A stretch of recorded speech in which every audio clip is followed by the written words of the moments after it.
This episode of That Podcast in Hutch is brought to you by me. If you'd like to learn about how you can sponsor future episodes of That Podcast in Hutch, please reach out to me at thatguyandhutch@gmail.com or through my social media channels, which are also That Guy and Hutch. Thank you.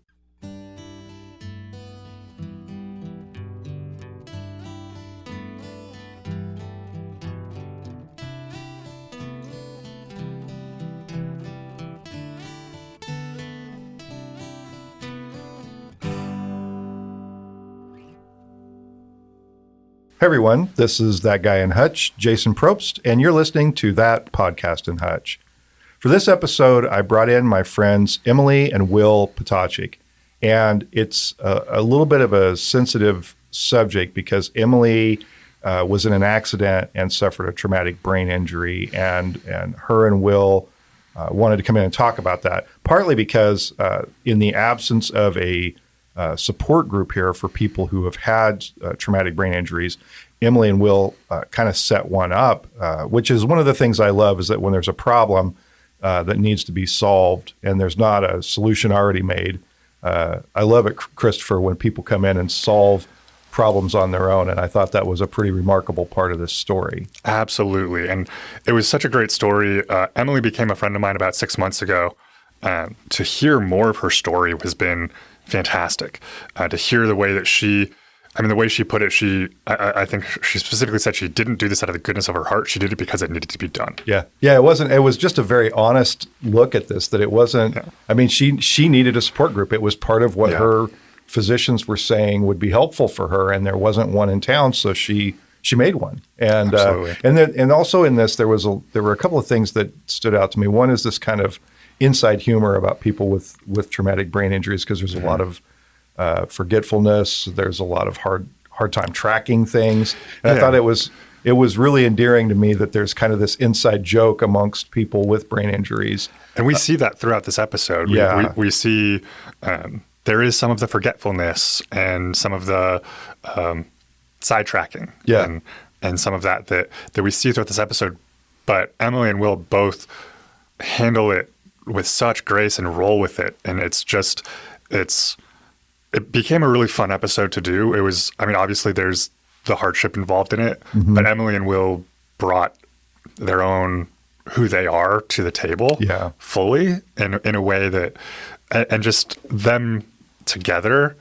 There was all this love that they have for each other that they're bringing to the table to this podcast. And I felt really grateful just being in the room with them.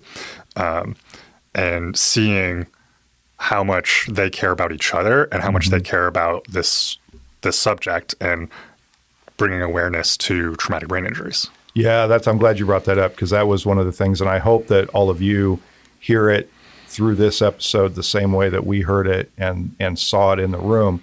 But some point in the interview, it really struck me that part of this was a love story. It's about two people who have supported each other. There was a time where Emily really needed to support Will, and then there was a time where Will has really had to support Emily.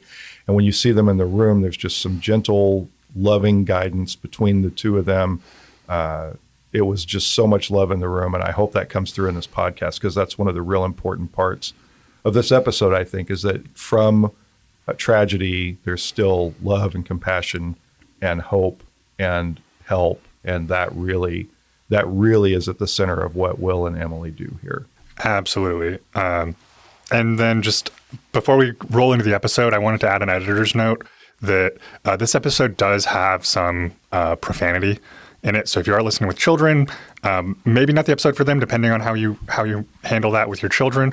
But we didn't want to edit Emily and Will. Yeah. We didn't want to censor them through this episode because they were being very real in who they are, and we wanted to have that present in the episode. Absolutely. So with that, let's let everyone listen to the story of Emily and Will.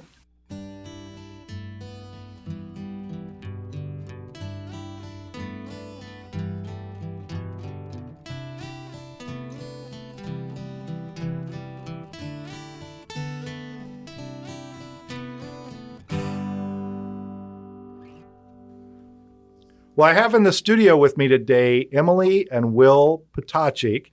And I got it. And I have them in to talk about traumatic brain injuries. And I'm going to ask Emily to talk about her experience. She had an accident back in 2020 and share that experience with me, because I think that a lot of people hear the term traumatic brain injury and they don't know exactly what that is and or how it's defined, but also the effect that it has on a family. So I want you to talk about that. And then also you started a support group in town for people with traumatic brain injuries, and I want to make sure we talk about that. So thanks for coming on the show, both of you, today. Thank you, Jason. Thanks for having us. I've listened to your podcast before, and I'm just excited to be part of your lineup. Well, I'm glad that you're willing to come in and share such a personal part of your story with us. So can we talk a little bit about you had an accident, it was a traffic accident. And in that accident, you suffered a brain injury and ended up in the hospital. I'm assuming in the emergency room, and probably had some surgery. In the ICU for several days. There were no surgeries, thankfully. But, I mean, she had some pretty severe physical trauma outside of the brain injury. Okay. I was life watched, and then they intubated me. And, okay, so this goes into what I did before. I went to college at Fort Hays in Hays, Kansas, and I married the best cello player in the orchestra at the time. So I feel very fortunate for that. And we met with music as our the connection between you two. Exactly. And I was a vocalist. My goal, I loved opera. I still do. Anyway, so we met with music, and my first degree, I have a bachelor's in music with a emphasis in vocal performance. And but in Hays, Kansas, it's hard to get a job performing, especially my husband. At the time, boyfriend, pretty serious. And so I stayed in Hays and then started working for an alternative school for Westside, for High Plains Mental Health Center, helping kids with severe emotional disturbances. And I did that for quite a few years, but then I just got frustrated because I felt like a lot of the kids were there, that it was just breakdowns in communication, and that they needed help. Otherwise, they didn't need to be segregated to that school. Anyway, and my sister was a speech language pathologist. She's 4 years older than me. Anyway, and she went to Hays, and so she got me involved with that. And there was a lot of crossover because I went back to school for communication science disorders and speech language pathology. There are 9 different areas. And when you're going to school, you have to learn about all of them. And then after that, after you've got a job and have finished your CF year, you can specialize if you want. And anyway, I really enjoyed the voice part, and so there was a lot of crossover with my music background to that. And my first job, and the only job I had as a speech language pathologist, was with the hospital, and I just loved doing. Was that up in Hays? No, it was here. Okay, yeah. Okay. So I was going to ask how you came to Hutch. Sorry. Yes. Is that how you came to Hutch for work? Or? Yeah. Okay. Yeah. So grad school, and your last semester, you have to do an externship, and there's an educational externship, which I did in the Hays area, and then medical, which I did here. And Lori offered me the job on day 4. Nice. Yeah, they were really needing some help. And I was really fortunate to, I was never bored because it's a regional hospital. So you have I did everything from all 9 areas in my time working there, the AAC evaluations and getting kids what is that devices, AAC? Alternative augmentative communication, Okay. like for people who can't communicate verbally. It's, getting them a device approved by Medicaid or, ALS, just ways to communicate. And so I did that, and the voice, the Parkinson's patients. Oh my gosh, I loved the Parkinson's. We did LSVT loud, and just it's all about the voice, because if you lose your voice, it's just, I mean, that's just, I feel very passionate about the voice. And for me, singing, and we did, Will and I, he's the cellist, and we were like the family funeral and wedding singers. Oh. Well, I sang and he played the cello, but so if I go to a wedding and there's like a cellist and a vocalist there, you guys did that. We did that. Okay. Yes. Oh yeah. That's how Will got in good with my dad. The first Easter, oh man, it's 20 years ago. Will, can you believe that? 20 years ago? Because it's almost Easter. And he came home in 2005 to my parents with me, and he played at the Easter Vigil and Easter Day, and he played and sang, and he doesn't need music. I mean, he can read music, but he just listens, and he's like, okay, just plays by. Oh, sorry. Anyway, well, wait. While we're on this, we were off mic, and you told the story about your first date. And I think this is an interesting story to tell people. Why don't you tell it, Willie? I need a break. So we met at a party in college, and there was this really cute girl that was talking to me, and that didn't happen very often. So I was pretty hyped. And throughout our conversation, she told me that she was Catholic, and I'd been raised Catholic. So I was, hey, I got an in here, right? Like, do you want to go to church tomorrow? And so we did, which was great.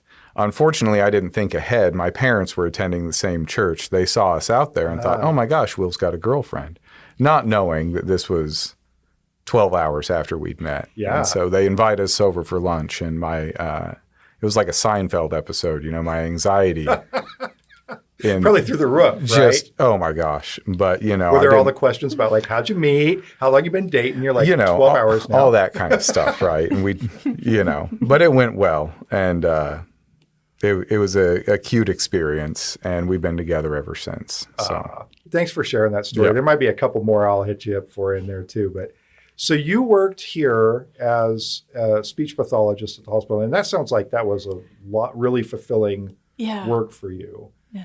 And then what did you was there work that brought you here too, or did you find something? Did you move here for Emily's work? Okay. Yep. When she got a job up here, I was working at a factory in Hayes. Okay. We made lead acid batteries. Oh, nice. And so I got in here at the time. It was a food production facility owned by CHS. Okay. And I got in the warehouse there, and so that's what I did. And kind of settled into Hutchinson here. Just settled in, and were able to buy a house and set some roots down. Yeah. And you have a family here. We do. Three beautiful children. Nice. All girls. We had Jocelyn.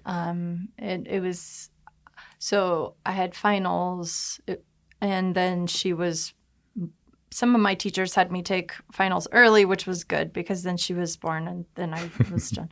So my externship, my last semester, I actually had a newborn. So I don't remember a whole heck of a lot from my education one. And, I don't know how I did it. Looking back, like, not a lot of sleep. And then when I was doing my externship here, and he was still in Hayes trying to keep our insurance, and so we were going back and forth, and it was just really stressful. So it was a relief when we finally, I knew for sure, okay, this is where we're going to live. And, anyway, it was a relief to be able to sit down here. Yeah. So you had a career that was demanding and rewarding, and then the accident happens in 2020. Is it during the summer of 2020? November. Okay, of 2020. November 6th, 2020. I don't remember anything about that day. The day before, I just remember buying chicken nuggets or chicken patties for dinner that night. And then my stay in the hospital, it just seemed like whenever the TV was on, it was always Crazy Rich Asians, which I love that movie, and the book is pretty good too. But it was like every time it was on, like that was just, I was okay with that. I was after my accident, I was very apathetic for I couldn't cry until like April. Really? Yeah, I don't know. But some weird things came up for me when I was in the hospital. I just remember thinking about my horse. And I asked my mom, "Where's my horse?" And she, like, my horse, I'm sorry, that's off topic, but anyway, she found out, like, he had passed away peacefully and had been with, at Hedrick's farm is where I had last seen him, but, and then I had my kids and it was just really hard to... Anyway, so that was on my brain. And I'm just saying that, I guess, to let you know all the weird shit that comes out. Like, that can be I think that was like my subconscious that like maybe had this guilt about that. And then when I was in the hospital, did that become like kind of an obsessive thought? Like a little bit. Yeah. A little bit. Yeah. And then, I was kind of hallucinating a little bit. My friend, one of my best friends, Katie, I thought that she came and got me and took me out to get a hamburger and then brought me back to the hospital. And then next time I talked to her on the phone, I said, "Hey, thank you so much for coming up to the hospital and taking me out to do that." And she's like, "Emily, I haven't been up to see you at the hospital." Also, I was on a puree diet because my fucking jaw was broken. Yeah. Anyway, sorry. I'm sorry. I'm a bit scattered, so it helps. I appreciate Will because he does this. That's a good. Just pats me on the back a little bit, and let's talk about that. Let's just so you had the accident, but I've watched this happen a couple of times. Is that part of the residual? Is that kind of the lingering effect of a brain injury that you have trouble staying focused? I want to get a sense of the difference between you before the accident and you after the accident, and kind of the profoundness of that change. And I see Will, who is very attentive, and he's just gently patting you when you're getting a little off topic, and you respond well to that. But can we talk about how that accident changed you? Yeah. And how it changed your family? I can speak to that pretty well. Yeah. So before the accident, she was everything in our household. She handled everything. She was the driving force behind everything. She did a bulk of the, emotional labor and guided all the domestic labor and made our household function. And then after the accident, of course, that period of time directly after was very different. And that was a growth opportunity for me and a challenge for me. And it made me realize how much of the burden she had been shouldering. It's easy for her to get very tangential with her thoughts. She still is a wonderful mother, and a great wife. And, but the responsibilities have shifted a little bit. My big concern is that she's taking care of herself. Yeah. One of the things I didn't realize is when you have a brain injury, her biggest, I think, challenge is this cognitive fatigue.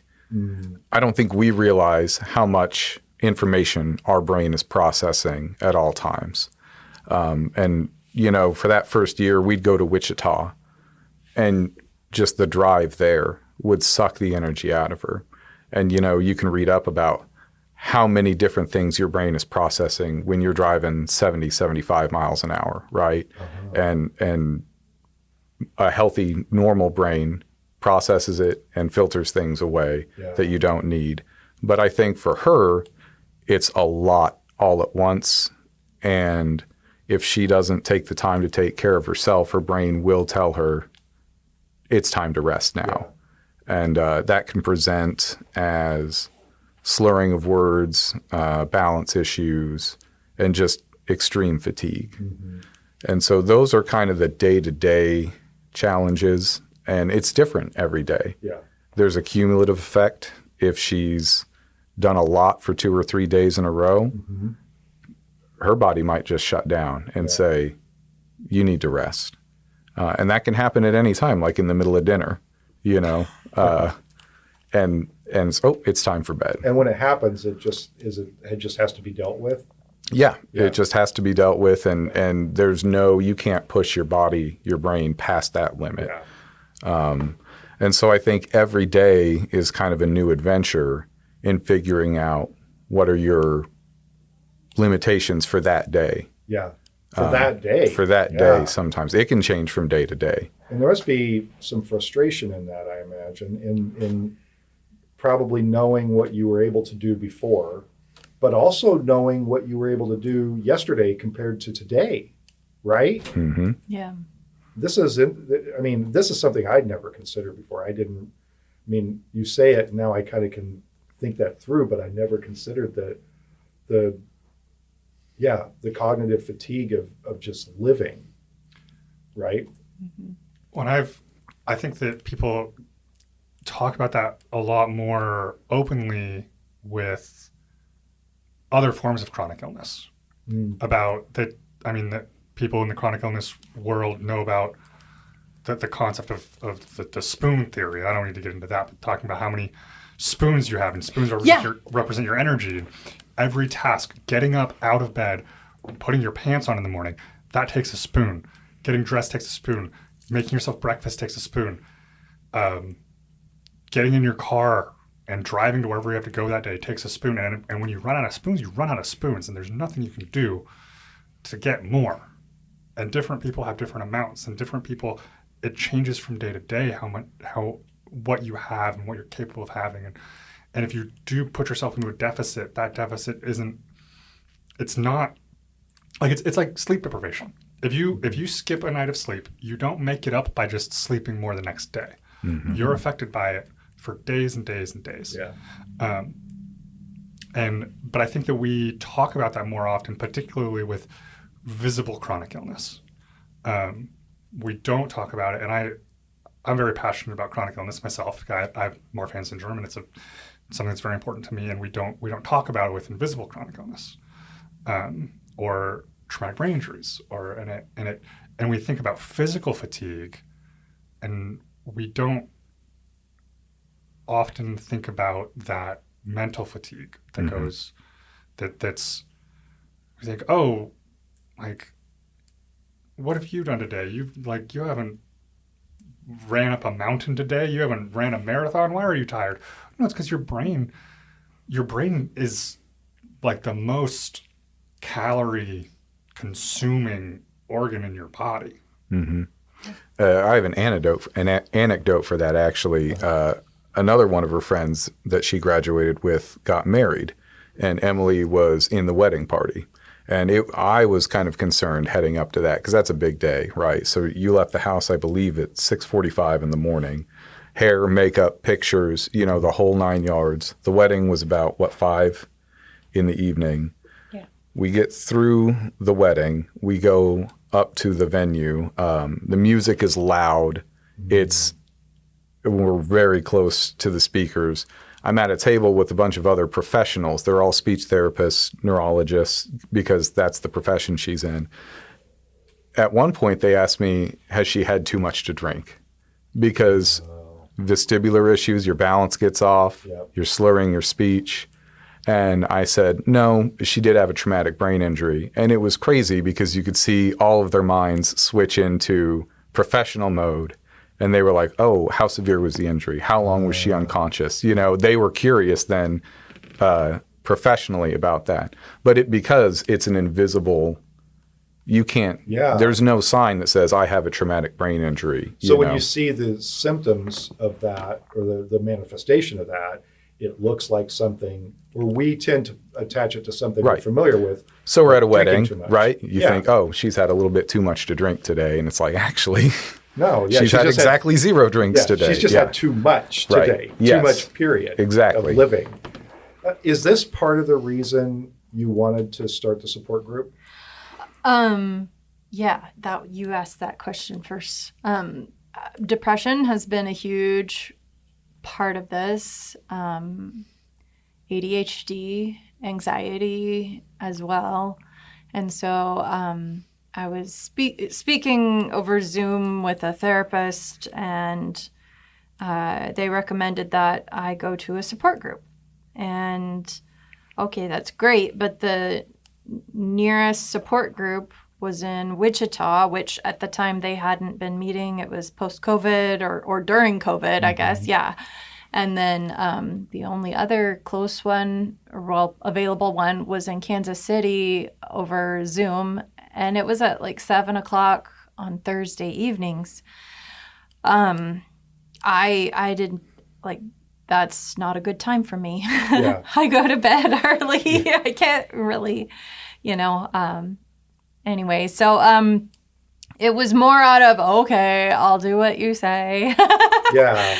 And that therapist was really helpful as far as guiding me with the Brain Injury Association of Kansas. I think Beverly was the gal's name, but she got me listed on the website so I could be found on the Kansas and the national website, and also guiding me toward any resources. A lot of it is digital, so I just print it off. And some of the videos and things that I use during the group. But no, I guess to answer your question, I didn't really start this out of the goodness of my heart. It was more like, oh, okay, I'll just do what you say. Yeah.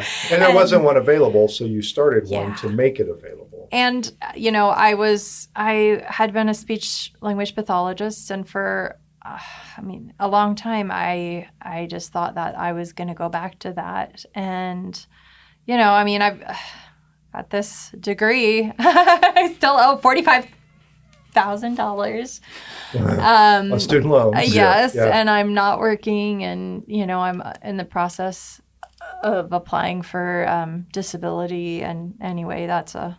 Well, can we talk about that a little bit? Like you have an accident, and I think one of the things with maybe a brain injury is that it happens. You get past the incident, the immediate recovery, and then there's an idea that you'll just go back to the life you had before. Mm-hmm. And in a lot of ways, that life is not attainable. Like you can't go back to what. So there's a bright line in your life between before and after.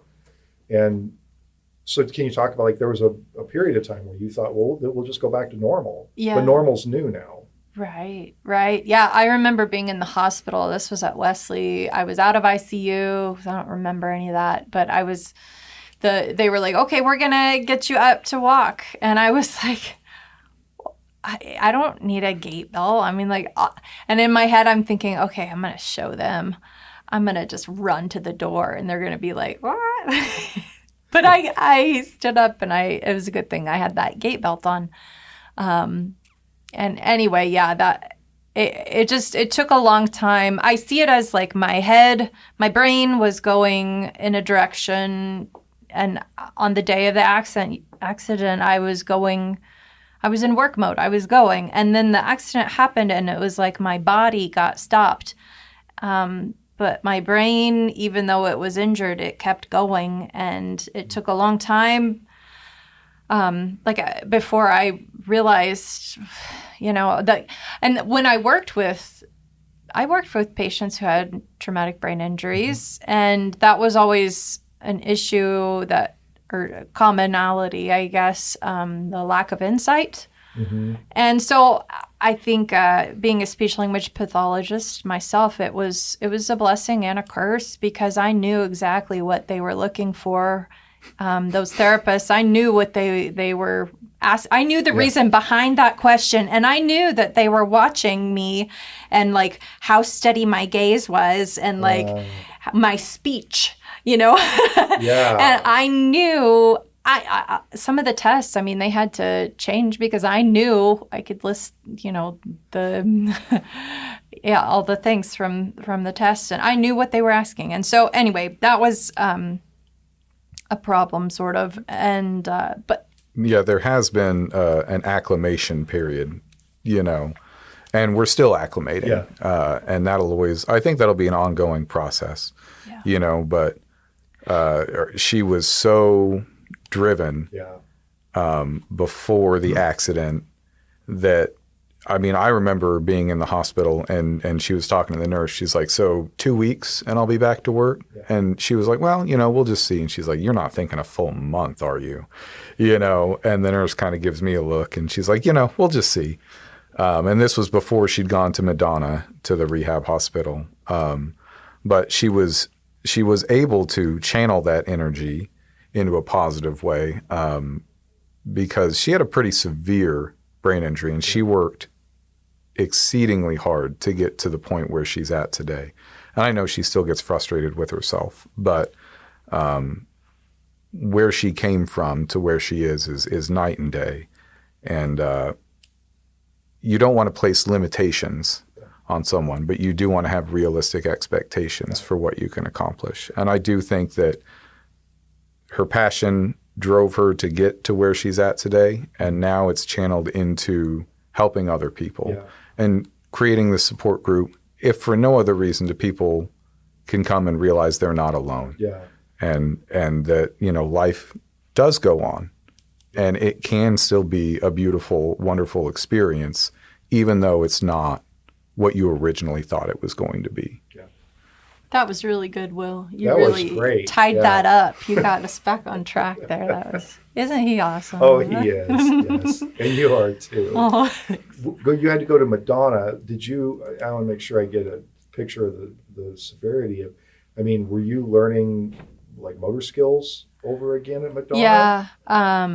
So learning to walk, learning. My vision was messed up, and that really, because I loved to read, and I couldn't even watch TV. I have to do like one eye open and but at Madonna, they brought my tablet up, and so I was doing puzzles on my tablet and started with the easy one, the bigger pieces, and moving them around, and I worked my butt off to get that because. I just wanted to get back to reading, but it was it tired my brain out a lot.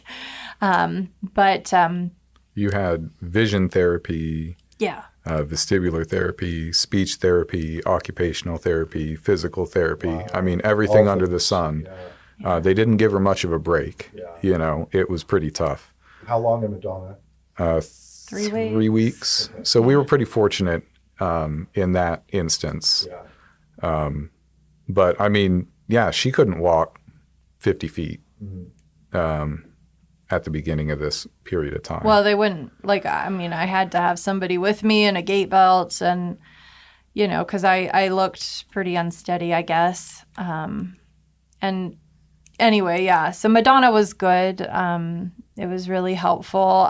My goal, I wanted to get home for my daughter's birthday. And, I think, again, my background, I kind of played the game and to get out early on good behavior and maybe a little too soon.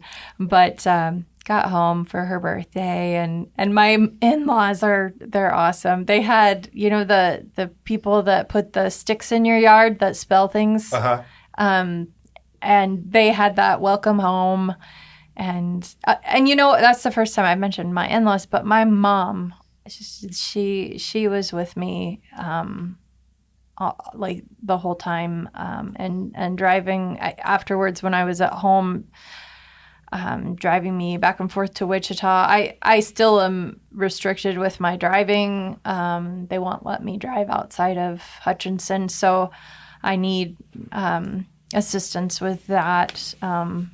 But I'm one of 7 kids, so in a lot of ways, here's my positive twist on it. I got to have my mom to myself. For a while, yeah. And I would be exhausted. We would drive to Wichita to go to the appointment, and then we would stop at Target. And we're both on the same page as far as shopping.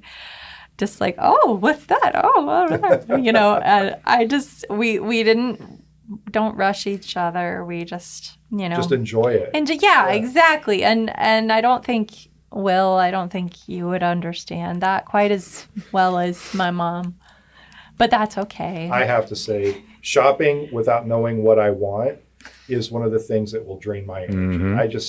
I go in and we're like, just shop. And I'm like, what? Do we know what we're getting? No, we're just looking around. And I instantly start to wilt. I just can't do it. I'm in the store, get what I need, get out of the store. I'm with you. Yeah. But I think that that's another thing too, is after I kind of thought once we got back from Madonna, okay, we're done. I didn't realize how much continuing care. Yeah. And we are so fortunate that we have family available because nothing was in Hutchinson. Yeah. Everything was in Wichita. And so that's a burden on some people to be able to travel. Yeah. Sometimes 3 to 4 times a week for different therapies, neurologist appointments, medication appointments, reevaluations. And that went on for a long time. It was a much longer journey than I originally envisioned. Yeah.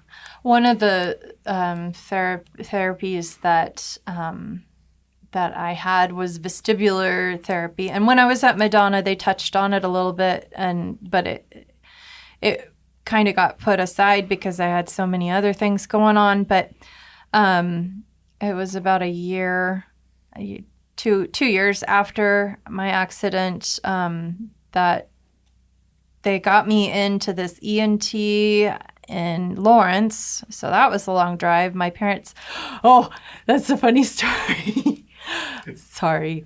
On our way to, my dad and my mom took me to Lawrence, and they picked me up here in Hutch, and then we drove and we stopped in Abilene to get, or maybe it was the Flying J at Salina, I think. Or anyway, we stopped to get a drink, and my dad pulls me aside, and he says, just in a real quiet voice, "Emily, you've been talking ever since we picked you up at Hutchinson. I think it's time for you to be quiet now."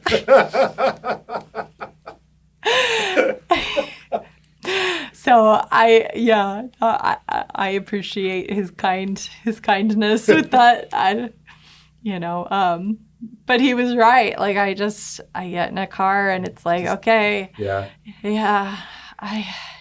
Well, and while you're doing this, I think it's worth noting that while you're going to Wichita three times a week and taking trips to Lawrence to see a specialist, you still have a family going on. You have 3 children. You have work. You have school events. How do you manage that when that's happening?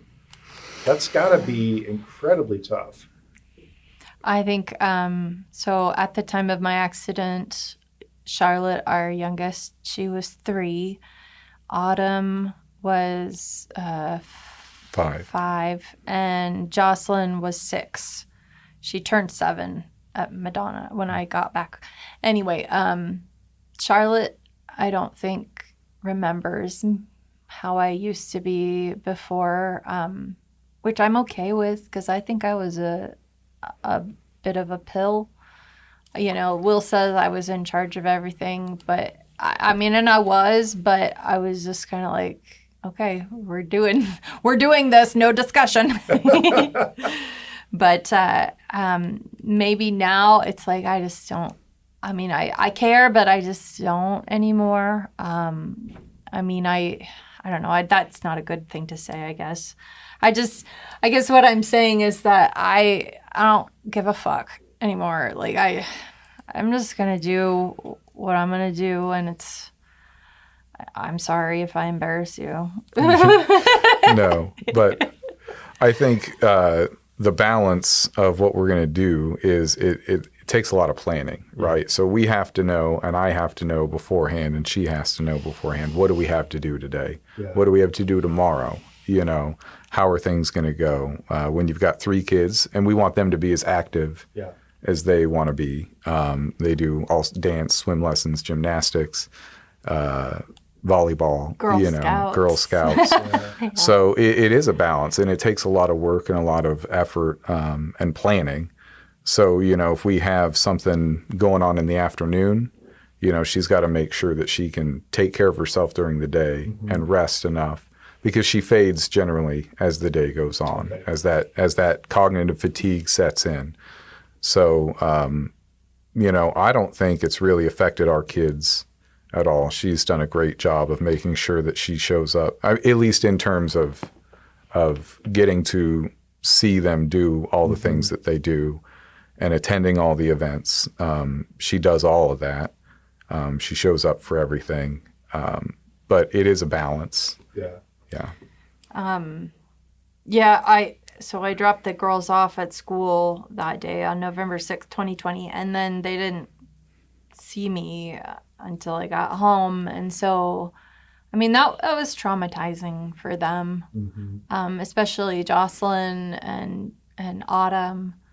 And it was during COVID, there were a lot. 2020 was a hell of a year. Yeah. Yeah.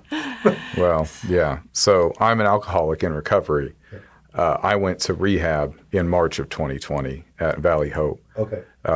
And so I remember seeing a news story the day that I left for rehab saying the first case of coronavirus in Lawrence, Kansas was confirmed.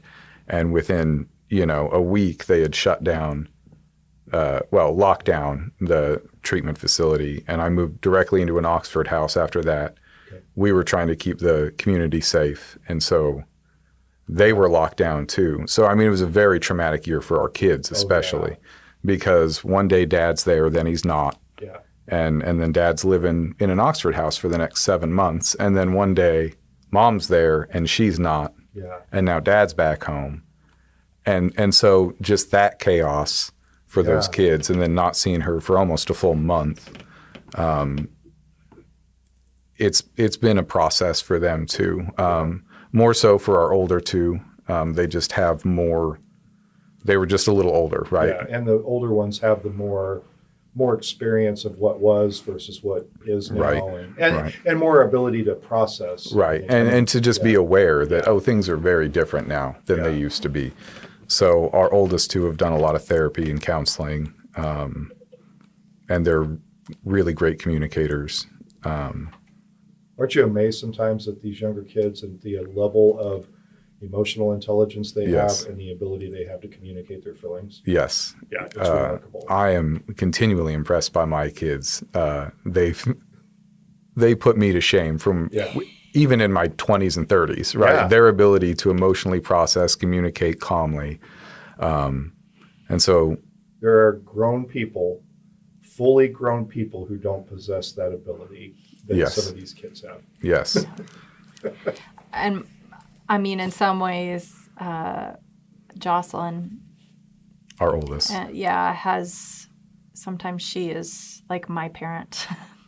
I hate to say that, but she's like, Mom, why don't you go lay down? You look a little fuzzy. And, we got to the point like with my therapist and she, it's like she should not have to say that. It's my responsibility to, guys, I need to be a better advocate for myself. That didn't intentionally happen. It's just my daughter is a caring person and she saw Mom needed a break. And so she said something, but I've had to learn to, be better at speaking up for myself. And also it's hard, it's like, there's fun stuff going on. I don't want to leave. Sure. I want to stay in there and I want to be in all the pictures and do all the things too. Don't want to miss out. But like Will said, I get overstimulated a lot. I don't use them as much, but like tomorrow we'll go to the volleyball games at the sports arena, and I have noise canceling headphones I'll wear. My glasses are tinted, and that filters out like these lights are, I was thinking that when I came in, I was like, is there a lamp in the corner? Can we shut these things off? But no, it's okay. I'll doing okay. But the lights. It's an audio presentation. We can shut the lights down. I'm just kidding. No. Just, sorry. You can cut that, Chris. Sorry. You can leave it in too. I'll just say there's a reason it's audio, not video. I'm not at fighting weight right now. There's a green screen. No. The laughing makes me think. Let's talk about the inside humor. You guys were telling me a few kind of jokes earlier, because a lot of this is like at some point there's a lot of loss, and there's a lot of in that loss there's has to be a level of acceptance too, and you kind of talked about that like there's what life was, and then there's what life is. And you have to accept that and manage that and still see the beauty in all of that in spite of what was lost. But there's some humor that comes with that. And you told me a couple of jokes about the like the support group and then the some things like that. The inside. But there's like kind of a collection of inside jokes about traumatic brain injury. Right. Yeah, right. So, when you start up a group and you say, hey, we're going to have these meetings once a month and it's going to be at, 1:00 at the library, and people mean to come, but they forget because they have a traumatic brain injury. Yeah. And, it's one of those things. You got to have fun with it. And everybody who has a brain injury is like, I get it. Right. Right. That's the problem, right? Is that we can't get the numbers up because we'll have people say, oh, gosh, I wanted to be there today. I totally forgot. Yeah. Or Emily double booked herself once and, oh, gosh, I feel so terrible. I've got to miss this. Yeah. It's like, well, you know what? You have a brain injury, right? Like these things happen. Yeah. So last month, the brain injury group, it was really great. We had new people and great conversation, and it was very helpful, I think. But then this last Wednesday, I feel so. I send out a message, like a text, or email. Like some people do text, some do email. Anyway, it's kind of hard for me to juggle that. And then the text that I sent, I guess. I have no problem with talking. I could just keep talking. And that's how my texts are too. There's just keep going. And anyway, I confused the hell out of some people and they showed up. Oh, I feel so bad about it. Because I put on there that I would be done with my appointment between 2 and 2:30. And so then the other person, it's at 2 and 2:30. And they showed up and nobody was there. And I feel so bad about that. But then I showed it to Will and he said, okay, first off, this is way too much. You need to keep this simple and 50 words less. Right. It's that anxiety-ridden need to over-explain yourself, right? But then it comes out in this massive block of text. Yeah. And I don't have a brain injury. I scan things sometimes for the important information, and I assume they just 2:00, and so that's what they had in their head because that was the only time that she put on the thing, and so it's kind of the brain injured leading the brain injured, the blind leading the blind. We do have caregivers come too, and my goal at some point is we have enough people, we could have the caregivers in one room and the brain injured in the other.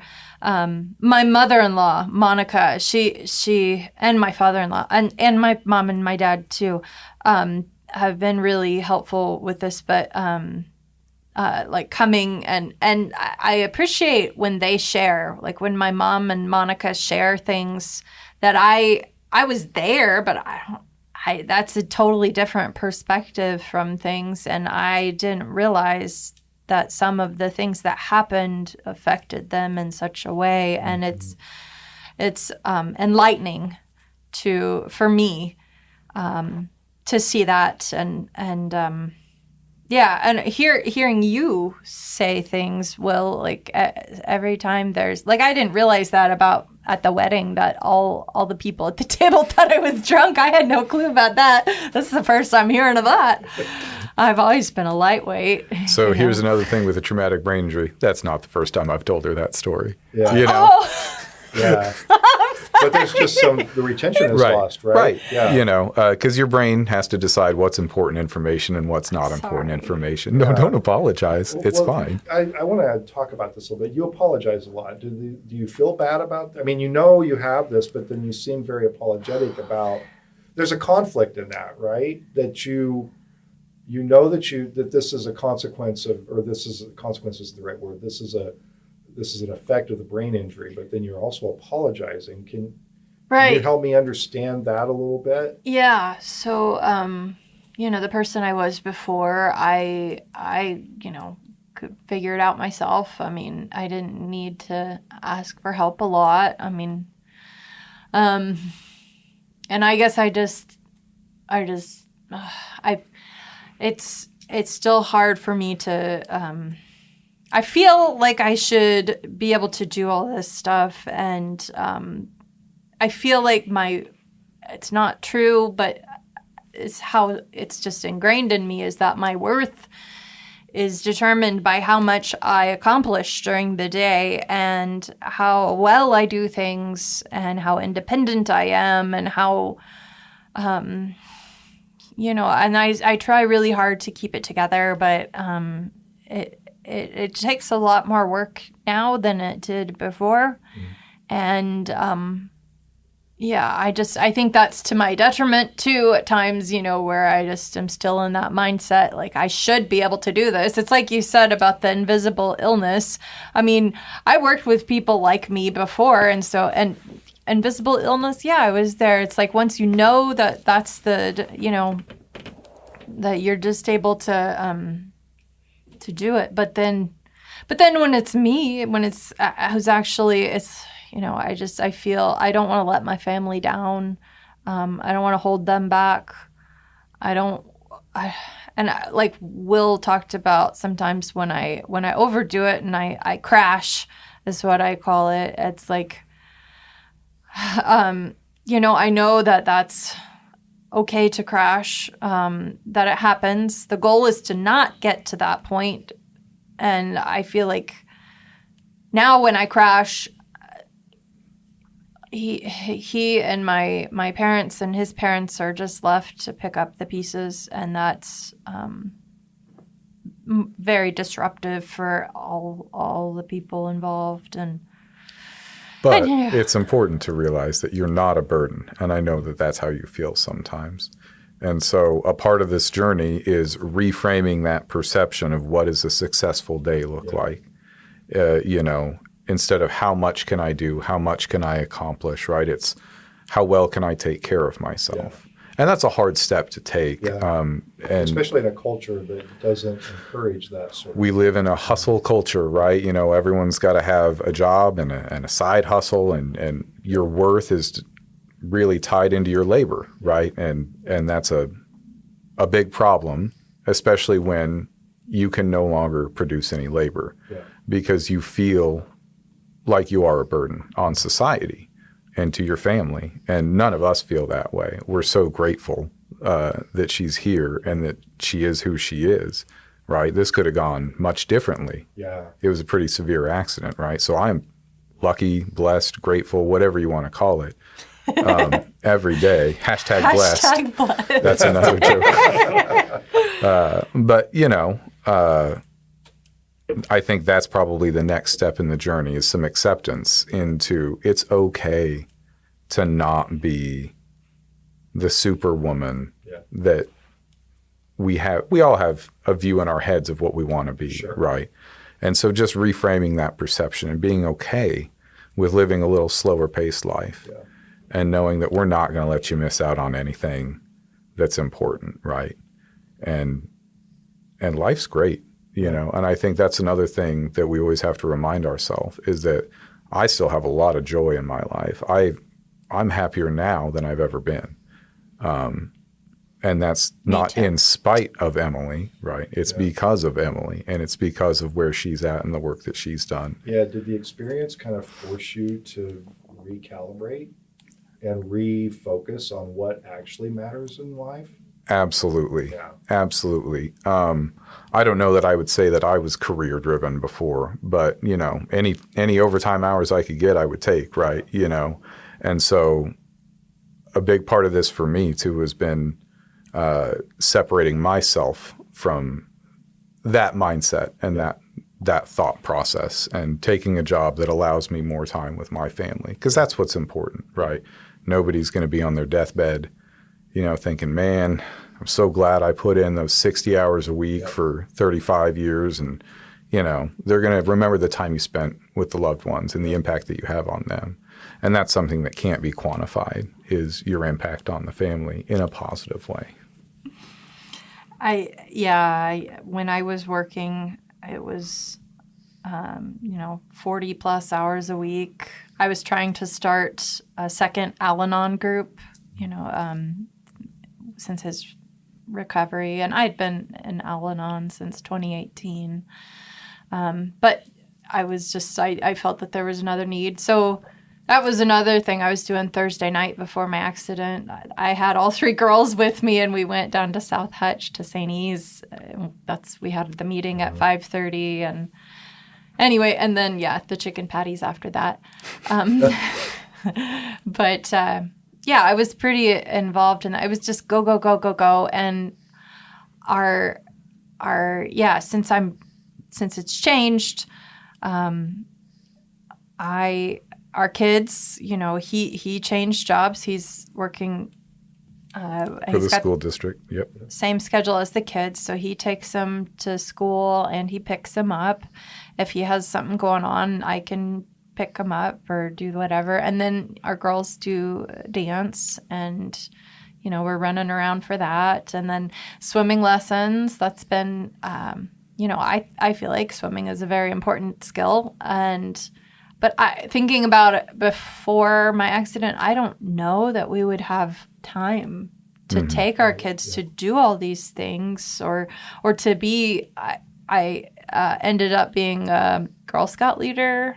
It's just how things worked out. Anyway, and Will is an amazing Girl Scout dad. He's you're very involved. I love it. It's our girls, they can talk to either of us about anything. Like, seriously, it's really our relationship. We're a pretty tight family. It seems like that in spite of the difficulties, that it really kind of galvanized your family around supporting each other. I find I'm watching you two throughout this, and it just occurs to me how in love with you two are with each other. It's really beautiful to see, and especially knowing the challenges that you've had too. Yeah. It's really nice to see. I have to say that. Oh, yeah. Aww, really makes me feel good. Yeah. Hashtag blessed. Hashtag blessed. Nice. Yeah. Yep. That's a good one.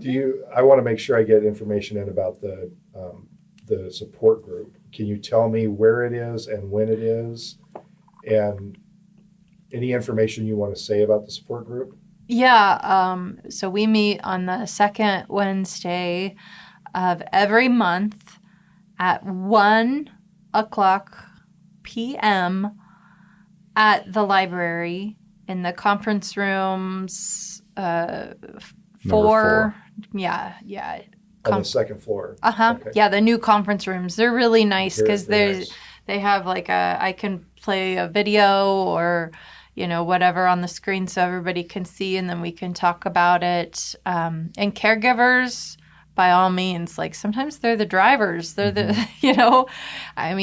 and I am learning still about how to do this. Like I said, I will be more mindful about my messages. And like you said, even, Will, it's not my responsibility to even send a text. I just do it because I, don't want to be the only one sitting there. But, I need to, I have a tendency to be a little codependent. And I at times I've worked hard to not be, but then there's triggers, and so anyway, that's how that goes. But caregivers and brain injured are welcome. I try to have handouts for different topics, like communication. I found this really cool toolkit thing online that goes through communication, fatigue, depression, irritability, frustrations, all of that, just all the different areas. Yeah. And every week I try to kind of pick a topic and go with that. Or I might find a really good video. And I had one good constructive criticism about, hey, could you share the video ahead of time so that we don't sit there and watch it, because I can watch the video, by myself. And I'm like, that's a really good, I like that. I appreciate that feedback with that. And so I'm just totally aware and welcome of to any suggestions on how to do things. Yeah, because I'm, just kind of figuring this out as we go. It's like living with a brain injury, you just have to figure it out. Yeah. I think also, you should mention, because it's not just people that were in a car accident, right, that have traumatic brain injuries. Concussion, stroke, that's considered a brain injury. There's a lot of people, I think, that maybe anoxic wouldn't consider themselves brain injured, but have maybe some of the same issues. Well, I was going to ask about this because in your case, it's very, you have an accident. It's like, okay, clearly there's a brain injury here.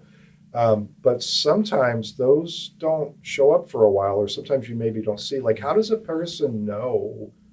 I guess, how is it diagnosed? If there's not, or I told you about my son who was struck by a car on his bicycle. He very clearly had a brain injury because they had to pull part of his skull out and, relieve the pressure from his brain bleed. In a case like that, you're like, okay, there's probably an injury here. If you don't have that, how does someone know, or how do they get diagnosed with it? I mean, this has been an ongoing thing about figuring out how to diagnose somebody with TBI. So when I had my accident, I was working at the time, and so it was under work comp. Okay. And I had gold standard care. I had this nurse case manager, shout out to Joni. She was just amazing. I mean, that was her job, was to get me into these specialists and these doctors and make sure that they got the scans that they needed. And she did all of that. And I don't know how I feel like I was a bit undeserving to have all that when there are people way worse off that don't. But anyway, to be diagnosed with the brain injury, I had an MRI that was specialized. Like in the hospital, they did a CT, and it wasn't, CTs don't catch everything. They're just one view of it, but a MRI. And my neurologist, I see Dr. Eva Henry in Wichita, and she is fantastic, but she doesn't take insurance. She deals primarily with work comp or cash pay. So I pay her cash when I go see her, and I really am appreciative to her. She tries to kind of, yes, there's the pharmaceuticals that do help, and I'm on quite a few, but she's also very open to alternative methods like supplements and CBD. I take a lot of that. It helps with the inflammation, and she was able to order specific scans that she wanted of my brain and do like a repeat, and that's how she saw it. She saw it was my thalamus, which that was twisted in the accident, and that deals a lot with processing. So my sensory processing on my entire right side of my body, I don't really feel Like you could see all the scars. I burned myself a lot. I don't know I have a blister on my foot until I see the bloody sock. Okay. So you've lost some sensation on the right side of your body. Okay. My nerves are all intact. Like I've done the nerve conduction testing, and that's all fine. But there's some disconnection between the thalamus and because that's all the sensory processing. And my auditory, I have central auditory processing, which I was diagnosed with that at WSU Audiology Clinic with Dr. Richberg. Anyway, and that was all, I mean, work comp got all that. Mm-hmm. I don't know how many thousands of dollars that probably cost, but it was work comp. They took care of it. And but then as far as treatments for central auditory processing, they didn't really have any suggestions other than doing what I was doing, which is trying to listen to things through my right side. Like I can't talk on the phone with my right side. I hear fine. Pure tone audiometry is fine, but when you put it in conversation or background noise, the signal to noise ratio is higher or off. Then my kids get so frustrated with me, and in the car when I'm driving them, it's like I can't hear from this side. Yeah. I mean, I'm like, I know I can. We'll have to wait until we're face to face and stopped and quiet and they'll be like, I told you this, Mama, and get frustrated with me, and I'll apologize because I'm sure they did tell me. It's like what Will said. But my brain was elsewhere, even though I was right there. Yeah. It was just, but to get diagnosed, it's a lot. And I think it ultimately comes down to our healthcare system is broken, and the money, if you've got it, it's great. You're doing A-okay. But if you don't, you're screwed.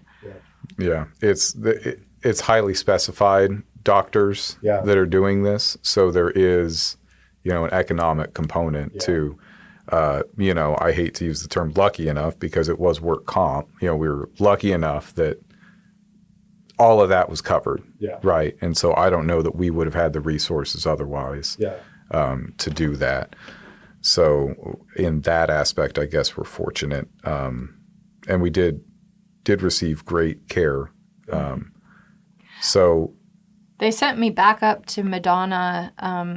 This was like 2 years after my accident, and my mom took me up, and it was I got evaluated again. They gave me, I had my third neuropsych eval when I was up there, and then the next day, speech and PT and OT and the speech therapy. They were trying to give me this test.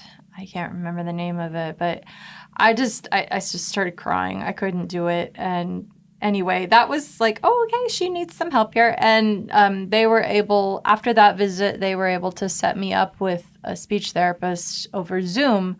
Her name was Gail, and she dealt with only outpatient TBI injuries. So, and she'd been doing her job for like 30 some years. So she knew TBIs inside and out. She would see when I was not quite all the way there, or doing my deflecting or masking that I had been doing before. Like I knew what they were wanting, and so I was giving it to them. But she's really experienced enough. You weren't fooling her. Yeah. Exactly. Thank goodness. I was happy about that. That's and she got me started with a paper pencil academic planner, helping to keep track of things. And like I said on Wednesday with the brain injury group, I overbooked myself, and Gail would be very disappointed. And she would say, Emily, are you reviewing your planner every night before you go to bed? Are you stopping and pausing? Because impulsivity is a huge thing. I think spending, I've had quite a few spending things like, I'm a sucker for the buy one, get one free, and Walgreens. Oh my gosh. One day I'd spent over $100 in first aid kits. And I told my mom that, and she's like, well, can't you take them back? And I was like, well, we need them. Anyway, I think we have just about gone through all those Band-Aids. But anyway. Well, with little kids, you do, because they need a Band-Aid for everything. Band-Aid's a panacea, right? Yeah, just anything hurts at all, you just put a Band-Aid on it, right? All of a sudden, it's a little bit better. A little bit better. I felt like a hero. This was last spring at a soccer practice. One of the kids fell and scraped their knee, and I said, I've got a first aid kit in the car. And I showed up, and that girl, she was very thankful. Yeah. You had it. They came in handy, didn't they? Which, of course, validates the impulsive spending. Yes, right. Yes, that's exactly. That's the reinforcement you're looking for, right? Online shopping is a problem, too. Oh, I got into the doTERRA oils, and the Color Street, the nails, and I want to save the planet, and so I've been Grove.com, the paper products. Yep. Oh, in case you're looking for a new sponsor. Who gives a crap? The toilet paper made out of bamboo plants, and then because it grows fast and it doesn't kill any trees. And so I'm like, okay. My kids complained about that, though, so I had to stop because... Is it not soft enough? I was like, it gets the job done, right? Like, our kids are weak, Right? They wouldn't have survived in the 80s and 90s. Right. No, not with the plush patterns they have now, right? Triple ply, quilted. They're soft. They're so soft. Like the toilet paper they use today. That's right. Oh, man. What are they, Gen Z? Or I don't even know what these next... Gen Alpha. Oh, Gen Alpha. That's what that age Gen Alpha, is. yeah. Yeah, they're going to be... I'm really interested to watch them grow up, because I think they have some very special traits and abilities that will come into play. So. And unique challenges facing them in the world today. Yes, for sure. Yeah. Tell me one thing, we'll kind of come to the end of it here, but tell me one thing that you wish people knew about life, and you both can answer this. One thing you wish that people knew about life with a traumatic brain injury. So, the drive-through lines at like McDonald's or Scooters, I get so much anxiety. And I was with my mom one day. We were getting coffee at Scooters, and my mom was a little frustrated. The people in front of her were taking longer than expected, and so she was like starting to honk at them. And I was like, "Mom, don't do that! Stop! That could be me up there." And anyway, and she kind of, we got through it, and but I do think that my, this happening, it didn't happen to just me, it happened to all of us. And I definitely think like my mom is, she's just so important to me, and I love that she is more gentle with other people. Like we were at the store even, and somebody was a little bit atypical, or a variant of the norm, and she said, "Oh, maybe they had a brain injury." So it's increased her understanding. Yep. Yeah, I guess. Yeah. So and compassion for others. That's it. Yeah. That's it. That was a very long way. And you thought I was totally going to be off script on that one, right? You ain't lying. Off you topic. Had me pay. Gotcha. But you came full circle. You brought it home. Yeah, you did. But no, that's what I was going to say. Right? Is we always hear these things growing up. Always be kind. Right? You treat people the way you want to be treated. Just I think the one thing is, you just never know, right, what someone's going through. We talked, this is an invisible thing, and just expect the unexpected, right? If you're living with someone with a traumatic brain injury, or you have a traumatic brain injury, every day is going to be different, and that's okay. And just be kind and have empathy and understanding, because if it's frustrating for you, know that it's frustrating for them, right? Know that they are acutely aware that I should be able to do this. Yeah. I used to be able to do this, right? And that just understand that it's harder for them. Yeah, than because it as is for frustrated you. as you might be with the situation, they're living it. Right. And it's way more frustrating Absolutely. for that person. Thank you guys for coming in today and sharing this story. It's such a personal journey, and I'm glad to have you here to share that with other people. So I really appreciate your willingness to talk about this. Thank you, Jason. Thanks for having us. It was a lot of fun. Thanks, Chris. Thank you. I'd like to thank a few of the people who've helped make that podcast and Hutch possible. My son Mitchell Probst wrote and recorded the music for the show. Jenny Brigette put together some great graphics and promotional art. And Chris Acker helps overcome my mistakes to produce a great sounding product every episode. That podcast and Hutch is made possible through a collaboration between the Hutchison Arts and Culture Collective and Salt City Sound. They're working to bring resources and infrastructure to support art, music, and storytelling in our community. If you have an idea for your own podcast, reach out to them at podcasts@saltcitysound.net. If you enjoy that podcast and Hutch, be sure to subscribe and share it with all your friends. You can also help support this production by subscribing to thatguyandhutch.substack.com or by emailing me at thatguyandhutch@gmail.com to learn about sponsorship opportunities. Thanks for listening, and I hope you'll join us again next week.